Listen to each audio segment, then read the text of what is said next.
Assalamualaikum warahmatullahi wabarakatuh. Salam sejahtera bagi kita semua. Halo teman-teman, di sini kami dari kelompok 8, kami akan mempresentasikan hasil kerja kelompok kami. Oke, kita langsung saja masuk ke pemateri pertama. Di sini pemateri pertama ada Denia Kariska. Kepada Denia saya persilahkan.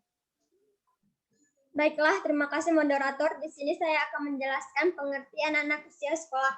Masa-masa usia sekolah yaitu usia anak memasuki sekolah yang terbagi atas masa pra-remaja, umur 6-15 tahun, remaja dini 8-13 tahun, 10-15 tahun, remaja lanjut 13-15 tahun, dan 15-20 tahun. Anak-anak pada masa ini sedang berada di fase menjalani tugas-tugas perkembangan seperti belajar keterampilan fisik untuk permainan biasa, membentuk sikap sehat mengenai dirinya sendiri, belajar bergaul dengan teman-teman sebaya, belajar peranan jenisnya sesuai dengan jenisnya, membentuk keterampilan dasar, membaca, menulis, dan berhitung.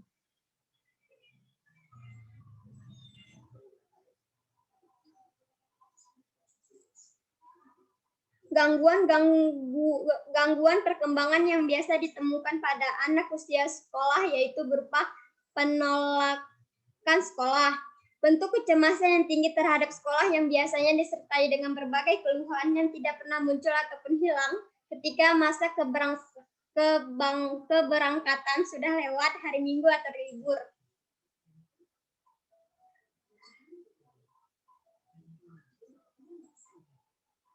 Langkah-langkah menangani anak yang menolak sekolah. Yang pertama, tetap menekankan pentingnya sekolah. Yang kedua, berusaha untuk tegas dan konsisten dan bereaksi terhadap keluhan, rengekan, tantrum, ataupun rajukan anak yang tidak mau sekolah. Konsultasikan masalah kesehatan anak pada dokter. Yang keempat, bekerja sama dengan guru kelas atau asisten lain di sekolah. Yang kelima, luangkan waktu untuk berdiskusi atau berbicara dengan anak. Yang keenam, lepaskan anak secara bertahap. Yang ketujuh, konsultasikan pada psikolog atau konselor jika masalah terjadi berlarut-larut.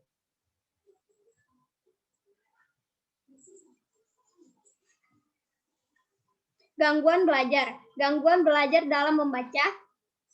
Disleksia adalah kesulitan belajar pada anak yang menyebabkan mereka susah untuk menulis, membaca, dan mengeja. Langkah-langkah mengatasi disleksia menggunakan huruf balok. Yang kedua, baca susun tulis. Dan yang ketiga, buat dinding kosakata. Baiklah, terima kasih. Saya kembalikan kepada moderator. Oke, kepada Denia. Selanjutnya kita masuk ke pemateri kedua. Kedua ada Mutiara Ardiandani. Kepada Mutiara saya persilahkan. Terima kasih moderator. Di sini saya akan melanjutkan materi dari Denia Karista. Yang kedua, gangguan kemampuan menulis. Anak kesulitan menyusun kalimat, mengatur paragraf, menggunakan tata bahasa, tanda baca, dan ejaan yang benar dalam bentuk tulisan. Langkah-langkah mengatasi disgrafia yaitu menjalani terapi, menggunakan obat yang dianjurkan oleh dokter, dan mengubah kebiasaan.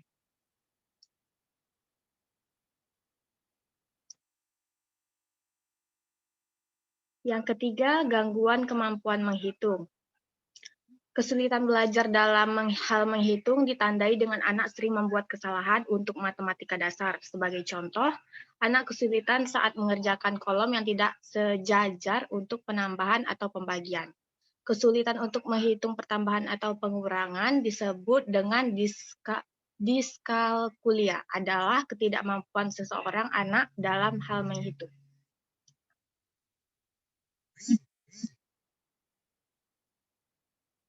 Langkah-langkah mengatasi diskalkulia yaitu, buatlah rencana belajar yang dirancang khusus, buatlah game atau permainan pembelajaran berbasis matematika, sering-sering mengajak anak belajar matematika bahkan dari yang paling sederhana, biarkan anak menghitung menggunakan tangan atau coret-coretan di kertas, gunakan kertas atau buku penggaris, ini membantu untuk menjaga agar kolom dan angka tetap di garis yang benar. Gunakan musik saat belajar matematika, cari guru les matematika yang bisa membantu, gambar permasalahan matematika, bermain game yang ada hubungan dengan matematika.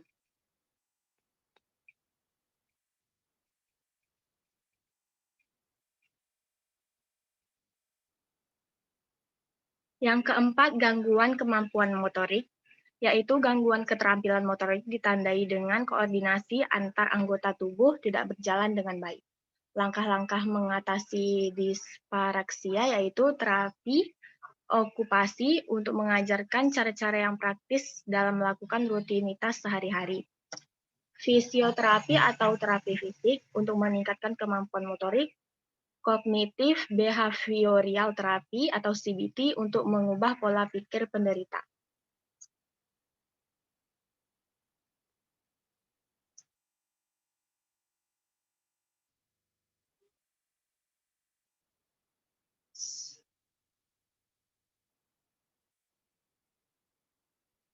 Saya kembalikan kepada moderator.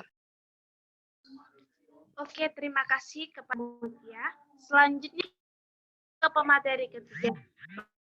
Pemateri ketiga ada Nadila Nurah. Nadila, saya persilahkan. Baiklah, terima kasih kepada moderator. Kesulitan tidur yang pertama. Kesulitan tidur merupakan hal yang sangat wajar pada anak-anak, tetapi sangat tidak wajar jika hal tersebut ditandai dengan mereka yang terbalik waktu tidurnya. Pada usia prasekolah, gangguan tidur ditandai dengan awal jam tidur yang larut malam. Tidur seiring waktu dengan gelisah, kadang dalam keadaan tidur sering mengigau, menangis, dan berteriak. Posisi tidur pun sering berpindah dari ujung ke ujung lain ke tempat tidur. Tengah malam sering terjaga tidurnya hingga pagi atau yang sering kita sebut dengan insomnia. Nah, langkah-langkah untuk mengatasinya adalah dengan menetapkan waktu tidur, lalu atur waktu bangunnya, kemudian ciptakan rutinitas seperti membacakan dongeng, matikan layar elektronik selama 2 jam, jaga ruangan agar tetap dingin, dan kondisikan ruangan tidur senyaman mungkin. Nah, untuk selanjutnya, langkah-langkah mengatasi gangguan seperti hiperkinetik, gangguan koordinasi dan keseimbangan, serta impulsif. Hiperkinetik adalah anak tampak tidak diam dan tidak bisa duduk lama, bergerak terus dan tanpa arah, sehingga kadang dapat merupakan menyulitkan orang lain atau mengganggu orang lain. Langkah-langkah yang dapat kita lakukan adalah dengan melakukan kegiatan yang positif terhadap anak, lalu membuat perjanjian terhadapnya, kemudian bantu anak untuk berelaksasi untuk tidak terlalu aktif, kemudian beri anak perhatian, lalu konsultasikan kepada psikiater atau psikolog. Nah, selanjutnya untuk gangguan koordinasi dan keseimbangan, ialah gangguan ini ditandai dengan aktivitas berjalan seperti terburu-buru atau cepat sehingga kemampuan berjalan terlambat. Bila berjalan sering jatuh atau menabrak benda di sekitarnya. Gangguan ini bila berjalan jinjit atau bila duduk bersimpuh posisi kaki ke belakang seperti huruf W atau W. Gangguan konsentrasi atau gangguan pemusatan perhatian anak mengalami ini akan sangat tampak ketika ia sedang duduk di kursi. Di kelas tidak dapat tenang dengan menerima pelajaran dan sebagainya. Nah, langkah-langkah yang dapat kita lakukan pada anak yang mengalami gangguan koordinasi dan keseimbangan ialah dengan melakukan fisioterapi, lalu melakukan terapi okupasi, kemudian ada psikoterapi, lalu kita melakukan support group, dan melakukan pelatihan keterampilan sosial. Nah, untuk impulsif itu merupakan gejala yang sering kita lihat, yaitu anak menunda untuk merespon. Nah, hal semacam ini merupakan hal yang tidak terkendali. Dorongan tersebut mendesak untuk diekspresikan dengan segera dan tanpa pertimbangan. Contoh nyatanya adalah dengan perilaku anak yang tidak sabar. Anak tidak akan sabar untuk menunggu orang menyelesaikan pembicaraan. Anak akan menyela pembicaraan atau buru-buru menjawab sebelum pertanyaan selesai diajukan. Anak juga tidak bisa menunggu giliran seperti mengantri dan sebagainya. Langkah-langkah yang dapat kita lakukan untuk anak yang mengidap impulsif ini adalah dengan pemberian obat yang dianjurkan oleh dokter, kemudian kita melakukan psikoterapi. Nah, untuk selanjutnya ada gangguan emosi dan agresif. Gangguan emosi dan agresif ini adalah gangguan yang ditandai dengan mudah marah, gampang berteriak, bila marah sering histeris dengan melempar benda-benda di sekitarnya, dan anak ini ditandai dengan sering tantrum. Nah, dan anak tersebut sering merusak sesuatu yang ia pegang. Langkah-langkah untuk mengatasi anak yang mempunyai gangguan emosi dan agresif adalah dengan mencari akar penyebabnya, lalu membuat anak merasa aman, kemudian membantu anak mengatasi kecemasannya, lalu mengalihkan anak dengan kegiatan lain, melakukan hal yang membuat anak tenang, mengajak anak berdiskusi tentang perasaannya, melindungi anak dari kemungkinan cedera, jangan memberikan award atau reward yang terlalu berlebihan. Lalu kita mengenali kebiasaan anak. Nah, untuk selanjutnya ada gangguan-gangguan pada depresi, autism, dan juga ADHD. Nah, gangguan depresi adalah seorang anak yang mengalami gangguan atau mengalami suatu gejala yang tidak wajar, seperti adanya perasaan sedih yang berkepanjangan, menyendiri, sering melamun di dalam kelas atau di rumah, kurang nafsu makan atau makan yang berlebihan, lalu sulit tidur atau tidur berlebihan, merasa lesu atau kurang bertenaga, merasa rendah diri, sulit berkonsentrasi, dan sulit mengambil keputusan. Nah, langkah-langkah yang kita bisa lakukan untuk anak yang mengalami gangguan depresi adalah bersabar dan berikan kasih sayang yang penuh kepada anak. Orang tua dan guru harus lebih peka terhadap anak, lalu luangkan waktu dengan anak, mengajarkan teknik relaksasi. Nah, selanjutnya ada autism. Autism adalah gangguan perkembangan pervasif pada anak yang ditandai dengan adanya gangguan dan keterlambatan dalam bidang kognitif, bahasa, perilaku komunikasi, atau interaksi sosial. Pada umumnya, penderita autism mengacukan kepada suara, penglihatan, atau kejadian yang melibatkan mereka. Nah, langkah-langkah untuk mengatasi gangguan autism adalah pemberian obat, obat-obatan yang dianjurkan oleh dokter. Lalu, pemantauan dan stimulasi tumbuh kembang. Kemudian, langkah terakhir adalah kita melakukan psikoterapi. Untuk yang terakhir ada ADHD. ADHD adalah Attention Deficit Hyperactive Disorder. Nah, ADHD ini merupakan gangguan hiperaktif. Harus ada 3 gejala utama yang nampak dalam perilaku seorang anak, yaitu inatensi, hiperaktif, dan impulsif. Gangguan ini ditandai dengan adanya ketidakmampuan anak untuk memusatkan perhatiannya pada sesuatu yang dihadapi, sehingga tentang perhatiannya sangat singkat waktunya dibandingkan anak yang lainnya.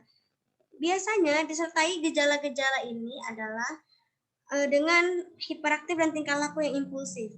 Kelainan ini dapat mengganggu perkembangan anak dalam hal kognitif, perilaku sosial, dan juga komunikasi. Nah, langkah-langkah untuk menghadapi ADHD ini, Attention Deficit Hyperactive Disorder ini adalah dengan terapi perilaku anak.